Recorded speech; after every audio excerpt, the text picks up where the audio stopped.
Whole beats, everyone. Whole beats. And don't forget to subscribe.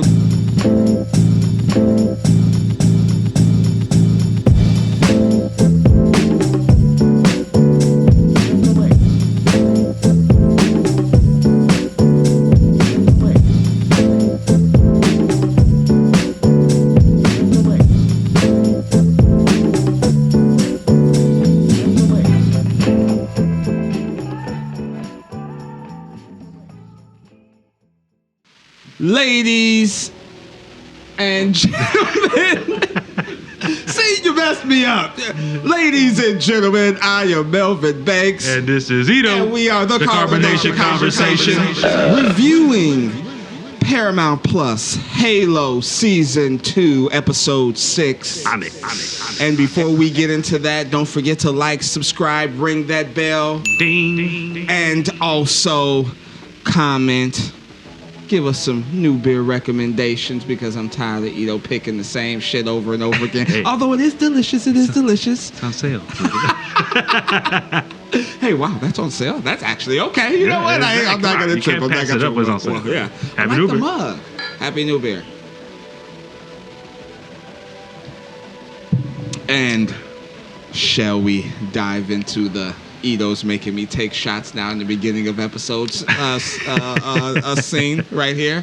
But though, how did you like the episode though? It was a good episode. It was real good. Okay. All right, cool. I like some of the views, like the beginning when they show what they're doing. I like how the view, how they're showing like from Perez's eyes and stuff. Yeah. It was pretty cool.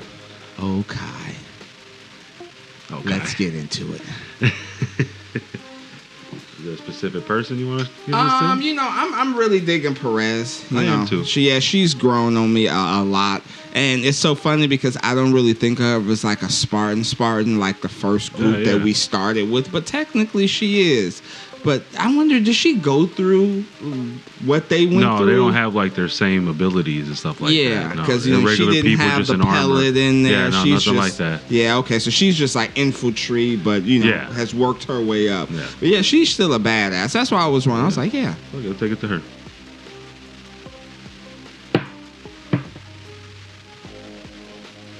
Speaking of Perez, you want to start about her? You want to talk about her? Well, basically, that's how we start. Basically, it's a Spartan 3 unit going through space and infiltrating a Covenant ship, and we're basically mainly looking through Perez's eyes and stuff like that. And like I said, how I like the view, how it is, how it shows her like emotion going through this, flying through the universe or whatever, the galaxy, you know what I mean? Man, it's crazy. I thought of two things. I was like, the first thing I thought of, I was like, damn, they sent her on a mission already? Is she even ready for that? And the second thing I was like, after I realized what was going on, I was like, my God, can we ever get to a time where we can play a fucking game like that? Come on, give me. That'd be badass. I want that so much. Yeah, so the whole time we find out it's a simulation. They fail. Yeah. They're supposed to get on the ship and put a spike to basically shut down the ship. Yes. You know what I mean? And they fail. They all basically, she was the last one alive and she still got shot in the back before putting the spike in. But like we said, all a simulation. Apparently, Kai is the instructor. Yes. Kind of acting like a bitch. Yeah, But she's got a hard on them saying, you guys need to use fucking teamwork. You know? Yes. And, although Kai is right, I'm kind of suspect on just Kai, how they made her character this season. I'm a little bit mixed on this. Like, from her standpoint, I guess she is justified to a certain degree on how she's been handling herself this entire series. Yeah. But every time I see her in the scene, I'm just shaking my head. It's not like you're a bitch level. I fucking hate you stupid bitch. Of course. It's also just like, Kai, what are you doing, man? Just shaking my head. And Perez even says, like, come on, like, why are you on me? Are you mad because you weren't there? And Kai, she's just snapping on her, and she's just like, just because you was in one war, bitch, doesn't mean. But yeah, and I also like Kai's interaction with Ackerman later, but I do want to, I wanted to say something about, so the thing that they're doing, I was like, Independence Day, because when Kai was actually saying what it was, it's like, we're gonna put this in, it's gonna infect it with a virus, it's gonna get all up in there. So it's like, oh, Independence Day. All right. Well, okay. So what else did you like about this? A few things.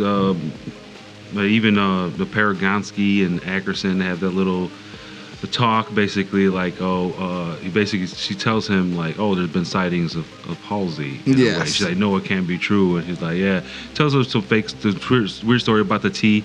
Oh, like this tea, it came from here, and actually know what's growing in the lab. Yeah. But stories is what makes things happen. Exactly. So if the story comes out about what happened on Reach actually comes out, then we're fucked. And she clearly makes it known that when he goes, are we in this together? He's like, well, who are you getting these orders from? Because technically she's not officially back, but she is in control, so they can't really blame it on her. Like, I'm like, what the fuck? And she is just ruthless now. She's not playing no games, and he's just like, oh, okay. Yeah. He's just like, you on your own. Just let you know, if this big ass white guy these people been seeing, it's like, that's it. He's the biggest man. How big is John? Right. Really? Like, I mean, I don't even know the actor how big he is in real life, but they're making John seem like he is like Kane. Like he is 6'8". They did the same shit with Reacher. Yeah. With the Reacher show. Oh, okay. Yeah, they did the same shit. It was so funny. It's like, is it Kane? Like that? Okay, he's like 6'3". They make him seem like he's 6'10" or something. I know, like he's like the mountain that big, walks but it's and just shit. like, all right, I thought that was just funny. It's like, he's the biggest fucking guy I've ever seen. Jay, and the way they actually show him the shots, he looks huge. Yeah. Like, for all this, as a Master Chief looks fucking huge. Yeah. And do you want to talk about McKee, or do you want to talk about Soren when all of them finally separate in the area where Quan? Whatever. Okay, Quan. She's starting to get to me now. I mean, I've had, Quan. She's been the annoying one for me. But of course. Maybe it's in short bouts. But still, she's interesting now. This episode especially started making it a little more interesting. She sees that old lady again. Yes. From the first episode, and basically leads her to some kind of like well-looking thing, and she recognizes it.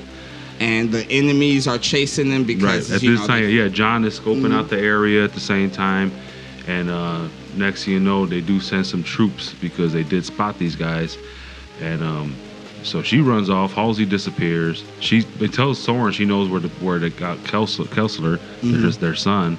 Basically, they realize, they're still training Spartans. Yeah, you know what I mean. So one thing I didn't like. Is Halsey Batman? Like, what the fuck? Apparently. Like, I mean, my God. Like, as soon as the troops get here, she disappears.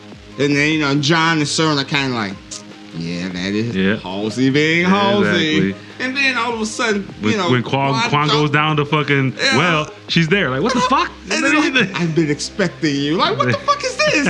Like, that blew me. And then I did like the long tunnel walk, though. I thought that was pretty cool. But she's still following the old lady, but Halsey doesn't know it because they get the search barrier, like, they don't know where to go. But they follow the old lady. She's like, how do you know? Like, I got an instinct or some shit. I got a feeling or something. Something like that. There's Soren and his girl Laura. They go look after Kessler and go look for Kessler. And John's like, fuck it, I'm fighting. And he at least he whips out. He fucks out the first crew. Then a whole new crew shows up, and he just. Now you want to know who's a bitch? That captain, that female captain. Oh yeah, that bitch. Brink. Yeah. That's her name. Brink. Yeah. And they take him in, and you would think you would want to secure this guy a little bit more. I mean, he did look secure, but come on, it's. Like, she literally talks the shit, and as she is walking out the door, soon as the door closes, he just wreaks havoc. I mean, just takes them all out. And that is when Ackerman confronts Kai, and he's just like, have you been honest with me? I like his soft-spokenness. Yeah, he like it was like an hour later, he shows her like, hey, this just happened. Yeah. You know what I mean? Basically convinces her that John's there working with McKee to get the keystone. Yes. Yeah. And she doesn't want to believe it, but she does. Yep. And we have that confrontation. I don't even want to call it the confrontation. It was more like John just let her. Yeah. What'd you think about that? Yeah, I mean, he didn't fight back. He let her do it. He just wanted to go see Peragansky. That's where he wanted to go. Her? She's in that suit. No, not in the suit. No. That's why there was no reason to fight. Yeah, because he knew. You know what I mean? You got the suit. I don't. You know what I mean? And he was injured already. You know? I mean, I don't even know how he took that. I mean, my God. She just destroyed him and basically left him for dead. Which obviously we know John. He's not. But we also find out that something is disrupting the ship's something has infiltrated the ship's electronic defenses, and Parangowski, is that his name? Parangowski? Yeah. She just, everybody leave now. Yeah. That was because of Cortana, yes. But we didn't get to talk about McKee and Cortana. Yes. And I got to that point. So basically, like McKee, like basically admits, like I can't, like the Keystone. I had no power with Keystone. I lost my touch. I don't know. I feel like the only way I could do it is if John touches the other one at the same time, type of thing. And then she's like, "Well, I can help with that, but you got to give me access to the communications, Yeah, and McKee's technology." like, hell no. And she says hell no at first, but she's like, you got to lose. Like, she ends up having to do it. So that's how she gets access to the UNSC ship in Paragonsky. And she like knows it's her because she's working for Paragonsky apparently. Yeah, you know what I mean? And Paragonsky, it's just weird. She just came out of left field with this so much power out of nowhere. I'm just like, what? It's just that's just weird to me. But she also asks Paragonsky a very real question: will I be remembered? And Paragonsky gives her that lame ass. I mean, that. How could we not forget you after everything you've done for us, bitch? I was like, oh, she's lying, Cortana. She's lying to you. And I'm pretty sure that's mostly probably why Cortana was like, John, wake up, John. And then she helps him. I feel like that was her because she was doing that at the same time. Yeah. Like that was already. Yeah, you know what? You're absolutely right. It was both happening at the same time. She gets John up. She shows up in front of John, and basically she ends up like leading him to the Keystone. Yeah. Because at that same time, McKee and her is getting is getting accused of something because they find out about the transmission. So that priest guy, hell, he already wanted to kill her. Exactly. The arbitrator like stopped him already. Like nah, you got to get that from council. And so this happened, and he's just ready to go, and arbiter's like. Basically, he's like, okay, if you're not on my side or not, he's like, if you don't believe in the cause, and I was like, oh, here we fucking go. And I didn't realize there was that many people on that ship because it was like an 8-on-8 matchup. I mean, they were getting in, and it's so interesting just their side and how they're trying to. I don't even want to say humanize. Well, I guess maybe humanize him a little bit. In a way, because they did show the arbiter without his shit on. I've seen the first time I seen that, I was like, damn, that's crazy. I think he branded himself. Yeah, he branded. It's like a brand of shame. Yeah. And then, I don't want to go too far because I don't want you to be like, that's in the next episode. So I'm just gonna stop. There. I'm like, and this guy playing with big ass bugs and shit. I'm like, what? I was in my rear view. I see him in the background playing with this. I'm like, what the fuck is that? But I did think I thought that was really, really cool. So at the same time, you got the UNI, and then you got all this chaos, and as soon as they both start going towards their respective keystones, the keystones start lighting up. Yeah. They both touch it. Boom. On the halo. And it looks beautiful. Yeah, but we don't actually see it till the next episode. Okay, yeah. It ends with like a bright light. Yes. You know, and that's how it ends. Like, you know where they're going to go to Halo. Yeah. But, and just all this stuff happening in the background. You know? And it's interesting because they haven't seen each other since, I guess, he briefly saw her after they killed everybody on Reach. Yeah. So, McKee got some fucking explaining to do. You wiped out a whole goddamn planet. Yeah. You know what I'm saying? But, yeah, I thought this was a solid episode. Yeah, I thought it was a very solid episode. Yeah, I wasn't, you know, like I say, Kai and then Parandowski, that threw me for our side. Well, even Kai, like later on, like she was in another simulation. Ackerson comes and he confronts her because John does tell her about the truth of what O&I on Reach, that they knew was going to happen. They just left everybody to die. Mm-hmm. And they took their suits and all that shit. You know what I mean? So she kind of confronted him about it. He didn't deny it. Yeah. You know, so. How can she see that, though? You know what I'm saying? That's my frustration with this. John does also tell her that Vanek died and all that. Yes, and, you know, that's a big deal. And I'm hoping Riz does. How many episodes do we have this season? There's only one left. Oh, one left? Okay. Okay. In episode 8. Okay. We got cool. 7, you know, we watched already, but 8 is the last one this week. All right, cool. I'm assuming Riz is going to show up for that, right? I mean, maybe she's still healing, though. Yeah, so, cool. Should we rate this? Have we been rating them? I don't know. I don't remember. Well, if you want to, we can rate it. Doesn't matter. 7. I'll give it a 7. A solid 7. I agree. All right, cool. Happy New Beer. Shit.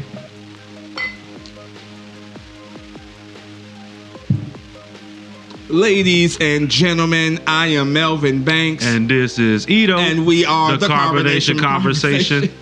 Before we get out of here, because he's like in the background, I'm just like, what the fuck is he doing? Shout out to Mo Beats, as always. Mo Beats 89, the guy in the background. Shout out to. I see he's already written down on here. He found the. He found it. That's. We've been waiting for it. Yes. Ho beats, everyone. Ho beats. And don't forget to subscribe, like, all of that good stuff. Ladies and gentlemen, don't drink and drive. Drink and vibe. Peace.